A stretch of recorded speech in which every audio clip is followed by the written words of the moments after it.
Hello students, human reproduction वाला chapter अपना complete हो गया है, जिसमें रिप्रोडक्टिव सिस्टम और एम्ब्रियोलॉजी कंप्लीट अपन ने डिस्कस की है।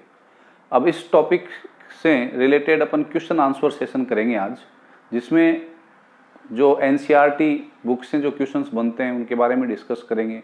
इसके अलावा जो प्रीवियस एग्जाम्स में पूछे गए क्वेश्चन हैं उनके बारे में डिस्कस करेंगे। तो today we are taking the question answer session.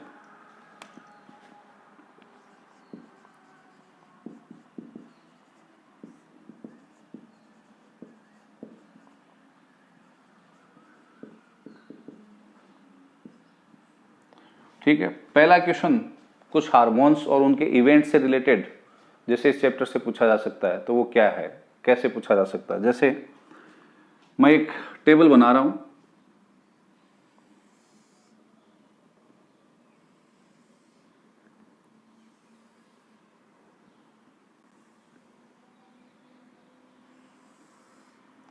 एक तरफ मैंने लिखा हार्मोन और एक तरफ मैंने लिखा इवेंट्स। ठीक है ना। अब देखिए, फर्स्ट ब्लॉक में मैं हार्मोन का जो नाम है वो नहीं लिख रहा हूं, लेकिन उसका इवेंट बता रहा हूं मैं, ओव्यूलेशन। तो तुम्हें सर्च करना है कि ए क्या है, फिर ओव्यूलेशन की प्रोसेस कौन करवाता है। दूसरा जो मैं ले रहा हूं ICSH, हार्मोन का नाम ले रहा हूं, लेकिन इवेंट को मैं क्या कर रहा हूं, खाली छोड़ रहा हूं। ठीक है। तीसरे में मैं नेम ऑफ हार्मोन को छोड़ रहा हूं, इवेंट बता रहा हूं उसके द्वारा जो किया जा रहा है, स्पर्मेटोजेनेसिस। और चौथे में मैं हार्मोन का नाम लिख रहा हूं और इवेंट को मैं खाली छोड़ रहा हूं। अब आपसे पूछा जाए कि ABCD क्या है, तो सिंपली देखिए, ओव्यूलेशन की जो प्रोसेस है वो कौन करवाता है, LH। Is this clear. ICSH, interstitial cell stimulating hormone. Interstitial cell जो थी वो कहाँ पे थी, अगर आपने याद हो, पढ़ा हो अच्छी तरीके से, जब अपन ने सेमिनिफेरस ट्यूब्यूल्स की स्ट्रक्चर पढ़ी थी, तो उनके बीच के अंदर जो सेल्स थी, लेडिक सेल्स या इंटरस्टिशियल सेल्स, ठीक है ना, उनको स्टिमुलेट करने वाला हार्मोन जो ल्यूटिनाइजिंग हार्मोन के समान ही हार्मोन है, ठीक है ना। तो ये ICSH क्या करवाता है, related with the process of testosterone secretion. तो B बराबर क्या हो जाएगा, टेस्टोस्टेरोन सिक्रीशन। ठीक है। स्पर्मेटोजेनेसिस की जो प्रोसेस है, सिंपली अपन जानते हैं FSH, फॉलिकल स्टिमुलेटिंग हार्मोन। और प्रोजेस्टेरोन जो है D क्या करवाता है, प्रेगनेंसी मेंटेन। ठीक है। तो ऐसे आपको दे दिया और फिर आपको पूछा कि ABCD बताइए। ठीक है ना। मैं एक एक एग्जाम्पल बता रहा हूं, इस प्रकार से क्वेश्चंस आपको पूछे जा सकते हैं। ठीक है ना। तो ये पहला क्वेश्चन अपना हुआ कि हार्मोन्स दे दिए, इवेंट्स दे दिए, कहीं पे हार्मोन नहीं दिया, कहीं पे इवेंट नहीं दिया, तो we have to match that, हमें उसको मैच करना है। How many sperms will form from 10 secondary spermatocytes. 10 secondary spermatocyte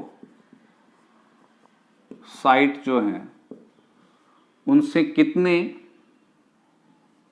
sperm बनेंगे। ठीक है। तो देखिए, प्राइमरी स्पर्मेटोसाइट जो है, प्राइमरी स्पर्मेटोसाइट मियोसिस से गुजरती है और ये क्या बनते हैं, सेकेंडरी स्पर्मेटोसाइट जो हैप्लॉइड होते हैं। ठीक है। और ये सेकेंडरी, ये तो प्राइमरी स्पर्मेटोसाइट है और ये कौन से हैं, सेकेंडरी स्पर्मेटोसाइट। ठीक है। तो ये मियोसिस फर्स्ट हुई इनके अंदर, इनमें अब क्या होगी, मियोसिस सेकंड।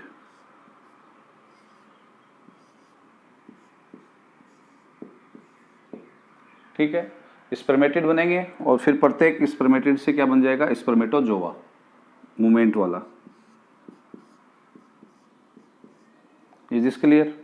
तो अब देखिए, सेकेंडरी स्पर्मेटोसाइट एक से कितने बन रहे हैं, 2 स्पर्म बन रहे हैं।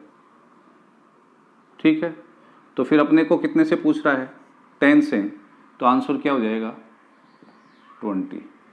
और यहीं पे अगर बेटा ये पूछ ले कि 10 प्राइमरी स्पर्मेटोसाइट से कितने बनेंगे, तो प्राइमरी स्पर्मेटोसाइट से कितने बन रहे हैं, 1 से कितने बन रहे हैं 4, तो 10 से कितने बन जाएंगे 40, प्राइमरी से पूछे तो। ठीक है। और अगर आपको ये पूछे जो स्पर्मेटिड हैं, 10 स्पर्मेटिड हैं, उनसे कितने स्पर्म बनेंगे, तो प्रत्येक एक स्पर्मेटिड से एक स्पर्म बन रहा है, तो 10 स्पर्मेटिड से कितने बन जाएंगे, 10 स्पर्मेटिड एक से कितना स्पर्म बन रहा है, क्योंकि उसमें तो केवल उसका क्या हो रहा है, मॉर्फोलॉजी चेंज हो रही है, स्ट्रक्चर जो है वो क्या हो रही है, राउंड से वो कैसा हो रहा है, अपन ये कह सकते हैं फ्यूजीफॉर्म हो रहा है, तरकू के आकार का हो रहा है, स्पाइंडल शेप हो रहा है, तो एक से एक ही बन रहा है। ठीक है। तो प्राइमरी स्पर्मेटोसाइट 1 से 4, सेकेंडरी स्पर्मेटोसाइट 1 से 2, स्पर्मेटिड 1 से 1। Is this clear? ठीक है। तो आंसर क्या हो गया, 10 के लिए स्पर्मेटिड से पूछे तब तो 10 स्पर्मेटिड से 10 स्पर्मेटोजोआ, सेकेंडरी स्पर्मेटोसाइट 10 से पूछे तो 20, और प्राइमरी स्पर्मेटोसाइट से पूछे तो 10 से 40। ठीक है। नेक्स्ट, अगर यहीं पे ये स्पर्म के बारे में ना पूछ करके oocyte कर दे यहां पे, तो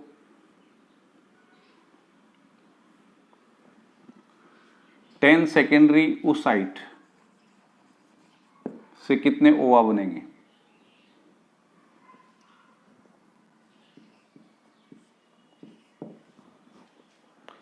तो देखिए सेकेंडरी oocyte जो है 10, उनसे 10 ही बनेंगे, और यहां पे प्राइमरी भी ले तो भी तुम्हारा आंसर कितना होगा, 10 ही होगा।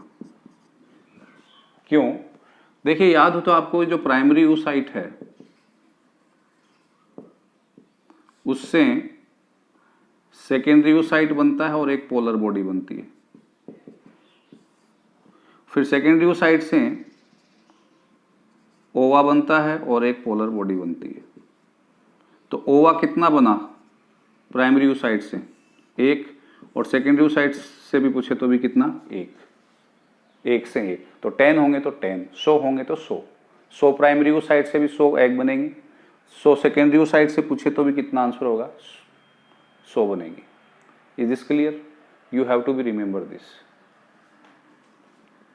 यानी कि अगर अपन इसको एक फॉर्मूले के तहत निकालें तो क्या निकाल सकते हैं, देखिए मान लो कि आपसे पूछा जाए कि 100 एम्ब्रियो बनने के लिए, 100 एम्ब्रियो बनने के लिए कितनी मियोसिस होंगी, ये पूछा जाए, या 100 जाइगोट बनने के लिए,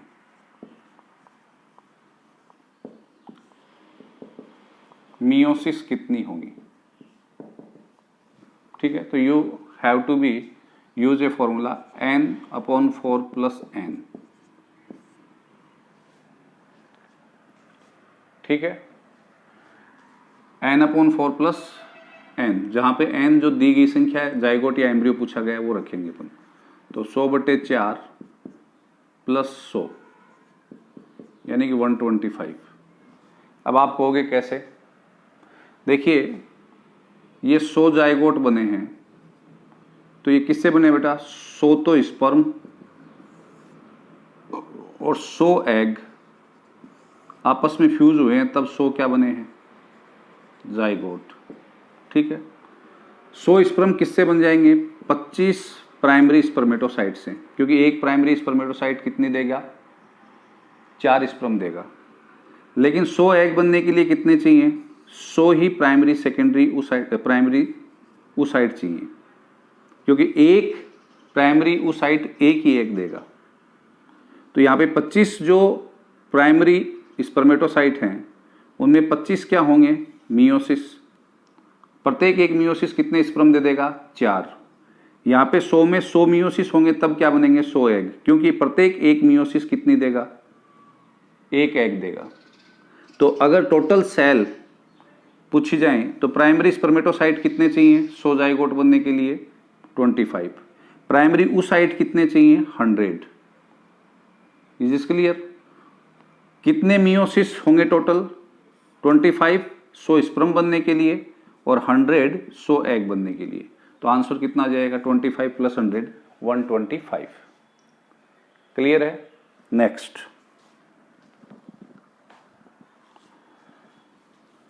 अब एक और क्वेश्चन अपन डिस्कस करते हैं। स्पर्मेटोजेनेसिस से रिलेटेड क्वेश्चन जो है वो आपको हार्मोन से कनेक्ट करके पूछा जा सकता है। तो देखिए, जैसे ये पूरी जो प्रोसेस है इसको हाइपोथैलेमस, और हाइपोथैलेमस के बाद में कौन कंट्रोल करता है? पिट्यूटरी। तो आपको यूँ क्वेश्चन दिया कि पिट्यूटरी ग्लैंड जो है वो एक तरफ तो क्या बनाती है, अभी थोड़ी देर पहले बात हुई थी और शुरू में जब टॉपिक पढ़ा था तब भी बताया था, ICSH यानी कि इंटरस्टिशियल सेल स्टिमुलेटिंग हार्मोन, जो लीडिंग सेल से क्या सिक्रीट करवाता है? टेस्टोस्टेरोन। ठीक है। और दूसरी ओर ये क्या सिक्रीट करती हैं? FSH फॉलिकल स्टिमुलेटिंग हार्मोन, यानी कि ICSH we can also use the word LH here. ठीक है ना।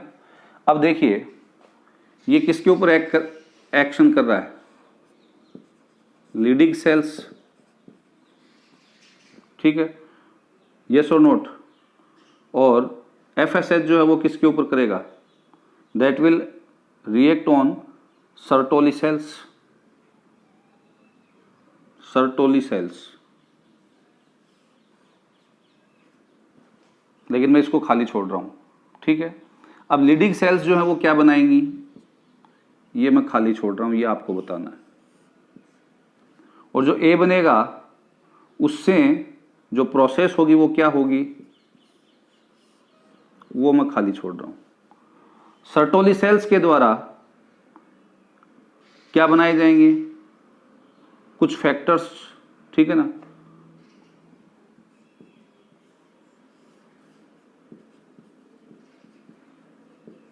और वो क्या करवाएंगे? दोज आर रिलेटेड विथ, ये D में खाली छोड़ रहा हूं। तो सेम आपको करवाया हुआ है। LH या ICSH लीडिंग सेल्स को क्या करेगा? स्टिमुलेट करेगा। क्या सिक्रीट करने के लिए? A is equal to testosterone. और testosterone is related with the process. B क्या है यहाँ पे? ये क्या करवाता है? Spermatogenesis.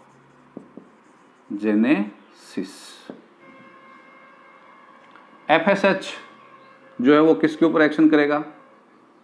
C is here Sertoli cells. और सर्टोली सेल्स के द्वारा different types of particular factors बनाए जाएंगे। वो भी किससे रिलेटेड हैं? वो क्या करवाते हैं? स्पर्मेटोजेनेसिस। तो D भी क्या हो गया? स्पर्मेटोजेनेसिस। ठीक है, क्लियर है? नेक्स्ट, अब आपको जैसे कल आपको एक साइकिल करवाई थी MC या मेंस्ट्रुअल साइकिल, और उसके अंदर हार्मोन्स के बारे में आपसे क्वेश्चंस के बारे में मैंने बात की थी कि हार्मोन्स के बारे में आपसे पूछा जा सकता है। तो किस तरीके के क्वेश्चन पूछे जा सकते हैं आपसे? जैसे आपको ये दे दिया चार्ट हार्मोन का, ये 14 डेज हैं। ठीक है। और आपसे हार्मोन जो है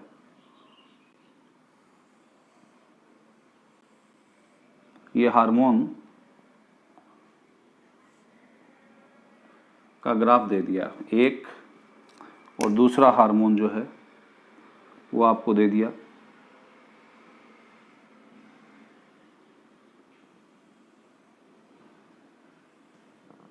अब ये पूछ लिया, इसको तो दे दिया बेटा अक्ष और इसको दे दिया y, और आपसे पूछा कि x और y क्या है। तो कल कर चुके वैसे अपन, लेकिन फिर भी अपने को पता होना चाहिए कि x और y हार्मोन जो है वो कौन से हैं। तो ये x जो है वो तो कौन सा हो गया? LH, और y है वो कौन सा हो गया? FSH। ठीक है। तो इस तरीके से आपको ध्यान में रखना है। क्लियर है? ऐसे ही प्रोजेस्टेरोन और एस्ट्रोजन के बारे में पूछा जा सकता है, तो वो आपको ध्यान में रखना है।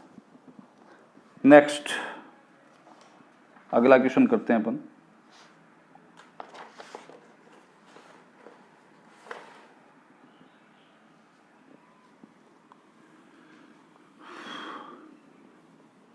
आपसे ये क्वेश्चन पूछा जाए कि फीमेल रिप्रोडक्टिव सिस्टम के अंदर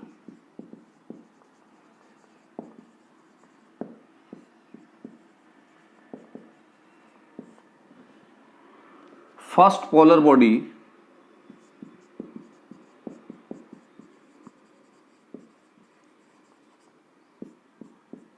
कहां रिलीज होती है, where the first polar body will release. तो देखिए प्राइमरी फॉलिकल, सेकेंडरी फॉलिकल और उसके बाद में क्या बनता है, टर्सरी फॉलिकल। तो टर्सरी फॉलिकल जब बनता है सेकेंडरी फॉलिकल से आफ्टर प्यूबर्टी, तो मियोसिस फर्स्ट कंप्लीट हो जाती है। याद होगा आपको, प्यूबर्टी आते ही मियोसिस फर्स्ट कंप्लीट होती है और सेकेंडरी फॉलिकल किस में कन्वर्ट होता है, टर्सरी फॉलिकल में। तो इसका मतलब क्या होगा, जो फर्स्ट पोलर बॉडी है वो किसके अंदर, टर्शियरी फॉलिकल के अंदर रिलीज होगी। लेकिन अगर ये पूछे कि सेकेंड पोलर बॉडी कहां पे मुक्त होती है, then your answer will B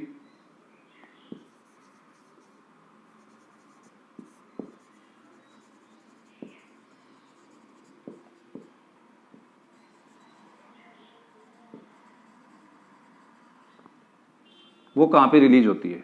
तो सिंपली देखिए सेकेंड पोलर बॉडी बनेगी कब, जब फर्टिलाइजेशन हो जाएगा। और फर्टिलाइजेशन कहां पे होगा, that will happen in the ampulla और इस्थेमिक जो जॉइंट है वहां पे, तो वहीं पे होगी। फिर फर्टिलाइजेशन हो ही रहा फेलोपियन ट्यूब में, तो या तो फेलोपियन ट्यूब लिखें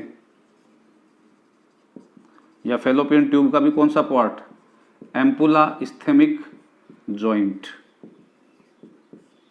जहां पे फर्टिलाइजेशन हो रहा है, तो वहां पे ये रिलीज होगी।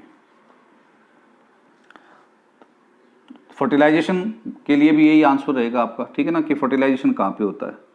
अगर ये पूछे कि इम्प्लांटेशन कहाँ होता है, सिंपल है, लेकिन ये नीट के हिसाब से आपको ध्यान में रखने। तो यूट्रस के कहाँ पे होगा, एंडोमेट्रियम में। Is this clear. तो एक क्वेश्चन आपको इस तरीके का पूछा जा सकता है। Next, where the testis present. अब आपको ऑप्शन दिया जैसे एब्डोमिनल कैविटी या एक्स्ट्रा एब्डोमिनल कैविटी। तो एक्स्ट्रा एब्डोमिनल कैविटी क्योंकि वो बाहर की ओर आ गई है, नीचे की ओर आ गई एक्सटेंड होकर के।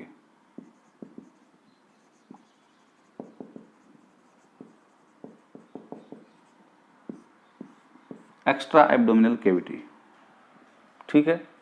आपसे पूछा जाए कि ह्यूमन टेस्टिस की फंक्शनल यूनिट क्या है, बहुत सिंपल क्वेश्चन है, लेकिन ये गलत करके आते हैं लोग। फंक्शनल यूनिट क्या है, तो स्ट्रक्चर जब अपन पढ़ रहे थे तो फाइनली अपन कहां तक पहुंचे थे, अगर आपको ध्यान में हो तो सेमिनिफेरस ट्यूब्यूल्स तक, क्योंकि वहीं पे स्पर्म बनते हैं। तो आंसर क्या होगा, सेमिनिफेरस ट्यूब्यूल्स के अंदर बनेंगे, ठीक है। Next,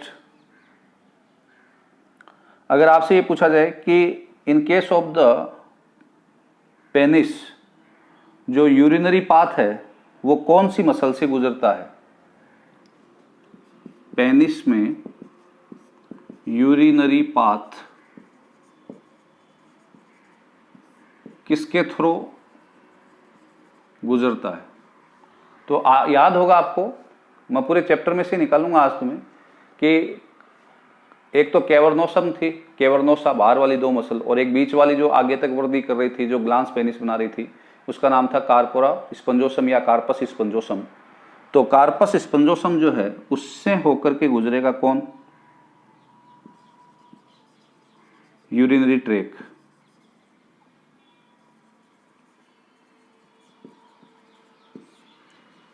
is this clear. तो ये सिंपल क्वेश्चन है जो आपको ध्यान में होने चाहिए। नेक्स्ट, शुक्रजनन जो स्पर्मेटोजेनेसिस जो ट्यूब्यूल्स हैं उनके अंदर दो प्रकार की सेल्स उपस्थित हैं। एक वो सेल जो टेस्टोस्टेरोन सिक्रीट कर रही है, ठीक है, और एक वो सेल जो प्राइमरी स्पर्मेटोसाइट और सेकेंडरी स्पर्मेटोसाइट में कन्वर्ट होकर के स्पर्म बना रही है।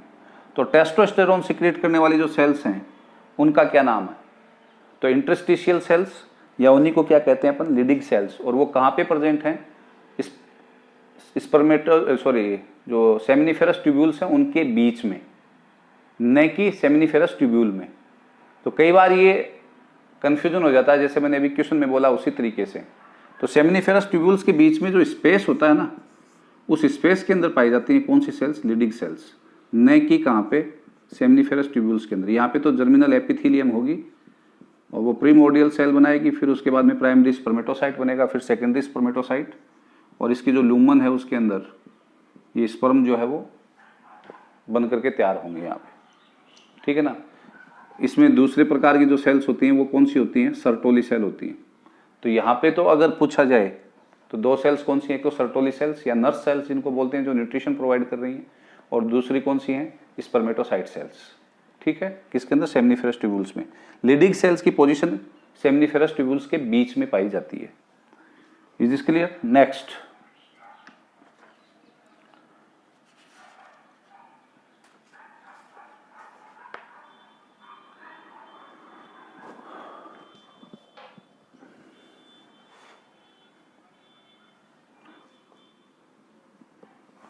प्रोस्टेट ग्लैंड जो है वो किसके लिए सिक्रीशन देती है? प्रोस्टेट ग्लैंड जो है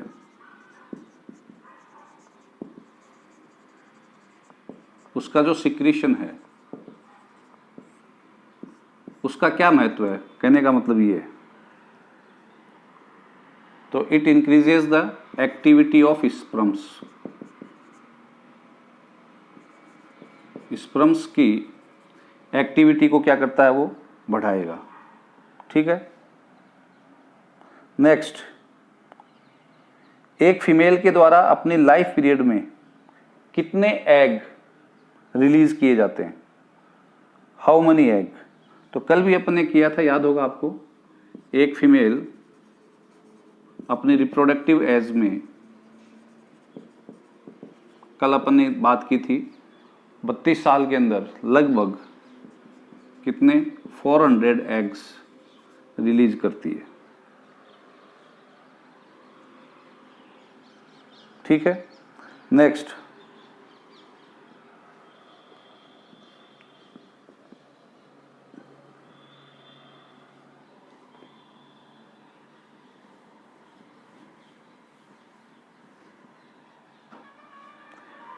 क्या रीजन है कि फीमेल्स के अंदर गेस्टेशन पीरियड के दौरान या प्रेगनेंसी के दौरान ओव्यूलेशन नहीं होता?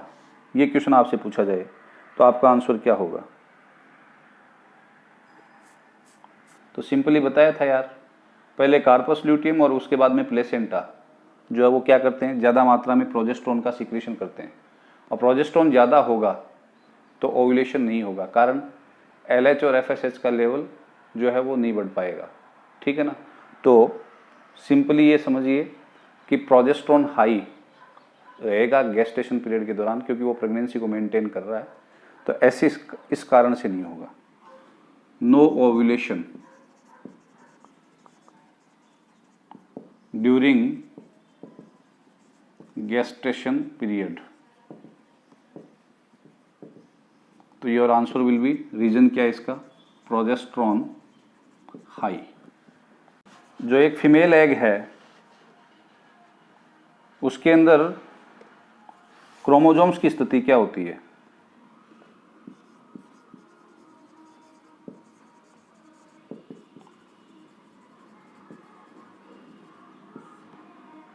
क्रोमोसोम्स का पैटर्न, तो ये होगा 22+Y होगा, या 22+X होगा, या 22+XX होगा, या 22+XY होगा। तो your answer will B 22+X। और स्पर्म की अगर पूछे तो 22+Y। सिंपल छोटे क्वेश्चन है, लेकिन कई बार ऐसा पूछ लिया जाता है, ठीक है। नेक्स्ट, एक्रोसोम स्पर्म का कौन बनाता है? कंप्लीट टॉपिक पढ़ करके आए हैं अपन, याद होगा आपको, गोल्जी बॉडी। गोल्जी बॉडी जो है उसके द्वारा किसकी फॉर्मेशन होती है? एक्रोसोम की। स्पर्म जो है उसके मध्य भाग में, स्पर्म के मध्य भाग में साइटोप्लाज्म की एक थिन लेयर पाई जाती है, उसको क्या कहते हैं? Cytoplasm thin layer in middle part of sperm, तो उसका नाम अपन ने दिया था, याद हो तो आपको, मैनचेट। और माइटोकॉन्ड्रिया जो स्पाइरली अरेंज होते हैं उनको क्या बोलते हैं?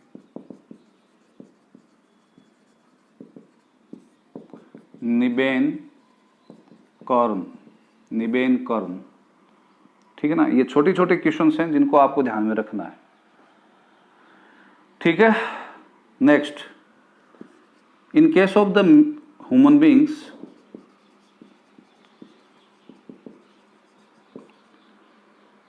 जो फर्टिलाइज्ड एग है या जाइगोट है, उसमें क्लीवेज कहां स्टार्ट होते हैं?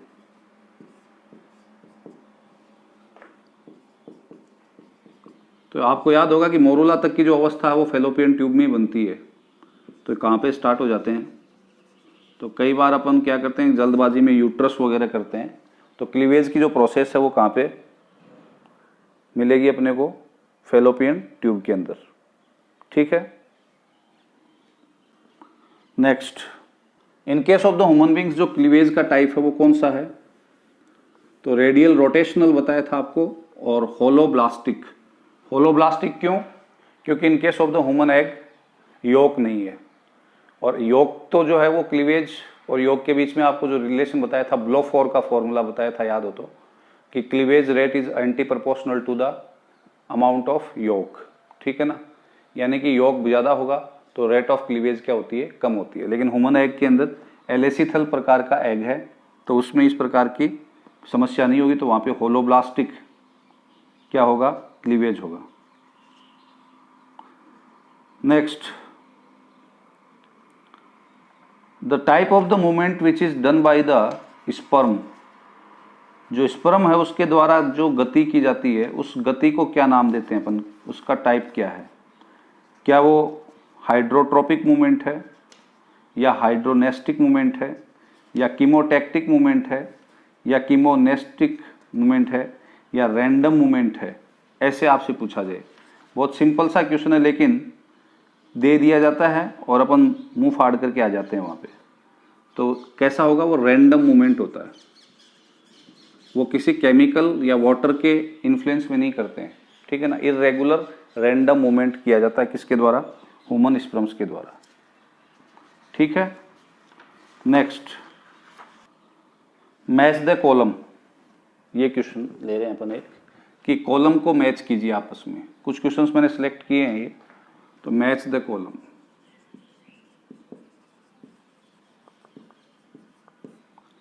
एक तरफ जो कॉलम है उसमें आपको दे रखा है बेटा 1 2 3 4 यूं। ठीक है ना, क्या दे रखा है? एक्रोसोम,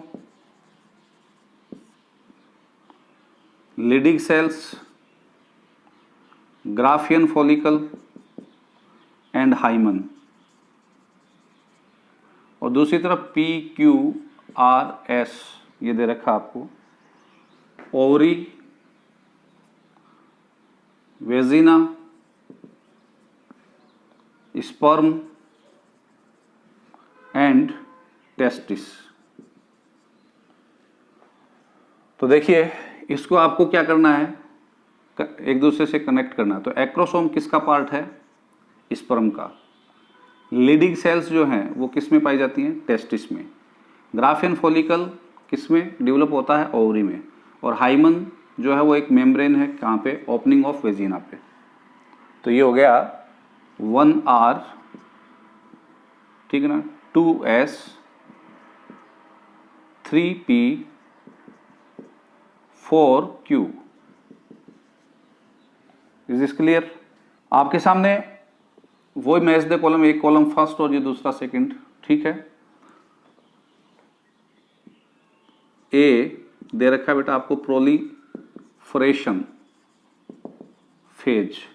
ठीक है, बी दे रखा है लीडिंग सेल्स, सी दे रखा है स्पर्मियोजेनेसिस, डी दे रखा आपको सिक्रेटरी फेज। ठीक है, इधर दे रखा आपको बेटा टेस्टोस्टेरोन, पी। क्यू दे रखा आपको एस्ट्रोजन, सी दे रखा आपको प्रोजेस्टेरोन, और डी दे रखा आपको प्री स्पर्म या प्रो स्पर्म, पूर्व शुक्राणु। तो देखिए इसमें प्रोलिफरेशन की जो प्रोसेस है वो कौन से पर्टिकुलर हार्मोन से कनेक्टेड है? द प्रोलिफरेशन प्रोसेस जो है वो किससे रिलेटेड है? प्रोजेस्टेरोन से। लीडिंग सेल्स जो हैं वो क्या कर रही हैं? टेस्टोस्टेरोन। स्पर्मियोजेनेसिस जो है वो प्री स्पर्म में होती है। स्पर्मियो वर्ड यूज किया अपन ने, ठीक है ना, जिसमें राउंड वाला है वो फ्यूजिफॉर्म या स्पाइंडल में कन्वर्ट होता है स्पर्म में। और सिक्रेटरी फेज किससे हो गई? एस्ट्रोजन से। ठीक है, तो ये आपको ध्यान में रहना चाहिए। नेक्स्ट हमने एक्स्ट्रा एम्ब्रियोनिक मेम्ब्रेन्स के बारे में पढ़ा था। अब आपसे पूछ लिया जाए कि एमनियोन किसमें हेल्प करता है? हेल्प्स इन, ठीक है, और आपको दे दिया जाए respiration, nutrition, excretion and shock absorb.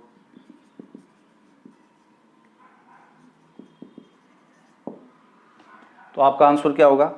ये बताया था आपको, एमनियोन जो है उसके अंदर, एमनियोटिक कैविटी के अंदर क्या भरा हुआ है? What is filled in that? Amniotic fluid, जो शॉक्स को अब्जॉर्ब करने में क्या करेगा? मदद करेगा। ठीक है। फीमेल प्लेसेंटा के द्वारा कौन कौन से हार्मोन सिक्रीट होते हैं?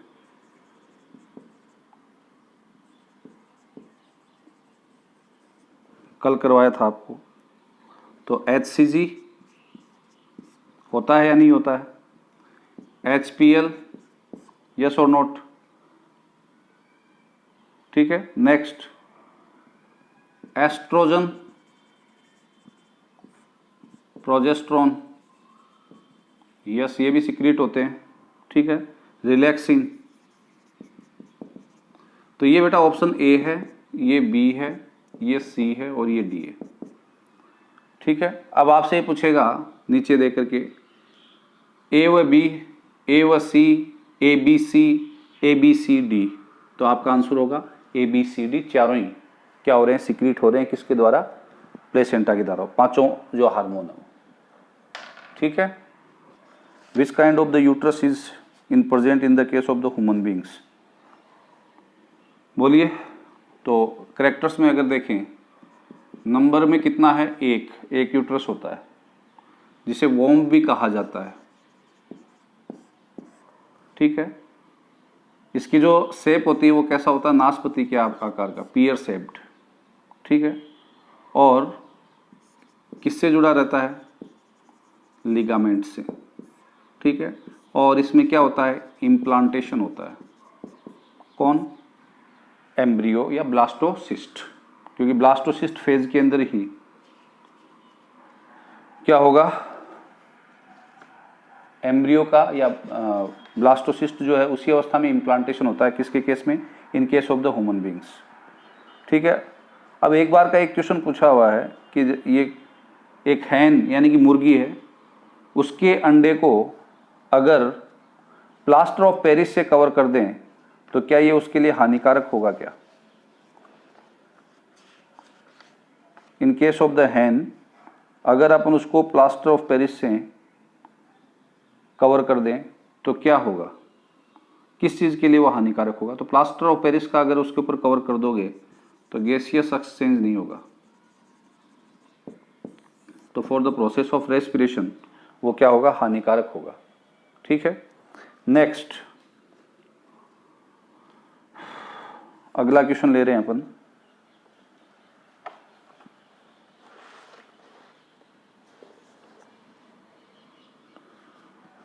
Match the column first and second, column का ही है क्योंकि इसमें कई क्वेश्चन एक साथ अपने क्लियर होते हैं। Column first, column second.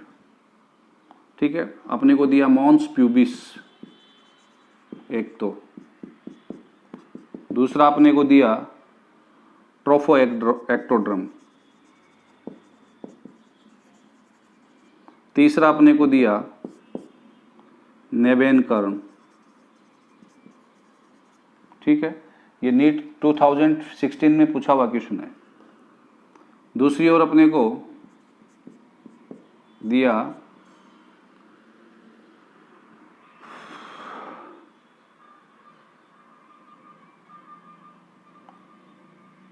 Embryo formation,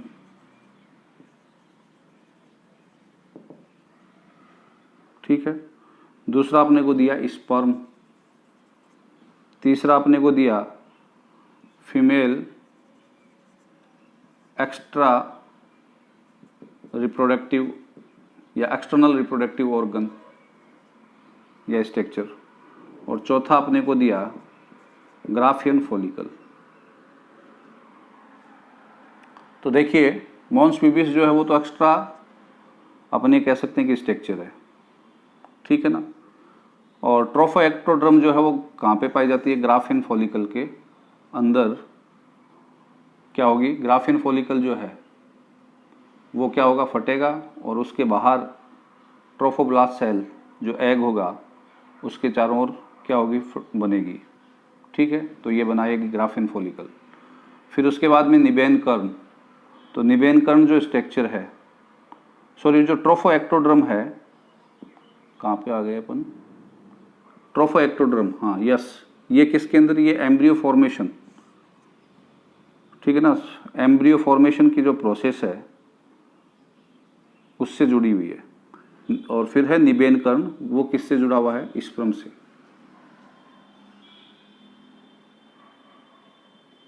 ठीक है। नेक्स्ट ये क्वेश्चन है कि जो स्पर्म्स हैं उनका करेक्ट मूवमेंट पाथ क्या है? करेक्ट मूवमेंट पाथ तो सिंपली अपन जानते हैं रेटेटेस्टिस, रेटेटेस्टिस से फिर वो किस में जाएंगे? अफेरेंट, ठीक है ना। अफेरेंट के बाद में किस में जाएंगे? एपिडिडाइमस,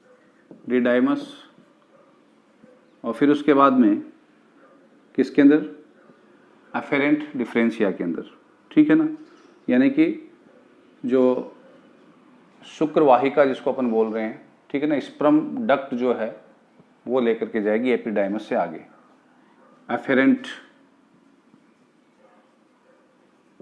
जो ट्यूब्यूल है उसके अंदर, ठीक है। Next, which of the following event is not related with the ovulation process in female? Ovulation process से कनेक्टेड नहीं है, तो ऑप्शन दिया हुआ है एस्ट्राडियोल,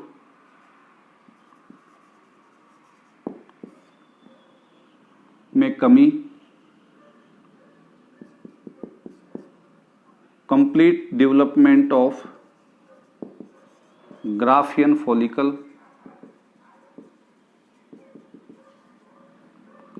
ऑप्शन थर्ड दिया हुआ है, ये AIPM 2015 में पूछा हुआ है, सॉरी हाँ यस, रिप जो हुई थी,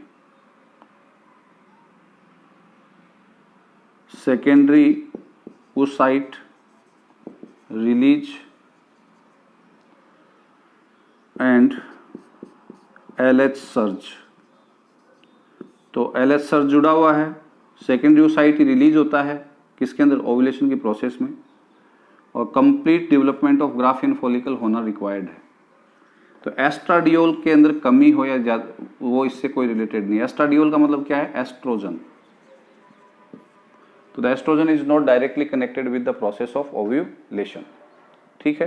तो एस्ट्राडियोल का में कमी हो रही है, उसका कोई भी पर्टिकुलर संबंध नहीं है किससे? ओव्यूलेशन की प्रोसेस से।